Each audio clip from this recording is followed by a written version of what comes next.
শুরুতে পাতিলে দিয়েছিলাম পেঁয়াজ কুচি। পেঁয়াজটা যখন একটু ভাজা হয়ে আসছিল তখন আমি এখানে দিয়েছিলাম বেটে রাখা আদা রসুন, এরপর গরম মশলা দিয়ে দিলাম, স্বাদ মতো লবণ, হলুদের গুঁড়া এবং মরিচের গুঁড়া।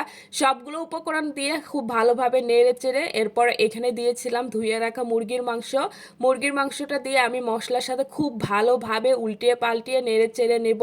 মুরগির মাংসটা খুব ভালোভাবে নেড়ে চেড়ে এরপর এখানে সামান্য একটু পানি দিয়ে আমি ঢাকনা দিয়ে দেবো। আর এই মুরগির মাংসটা একটু শক্ত ছিল, এই জন্য আমি এখানে একটু পানি দিয়ে এরপর ঢাকনা দিয়ে দিয়েছিলাম।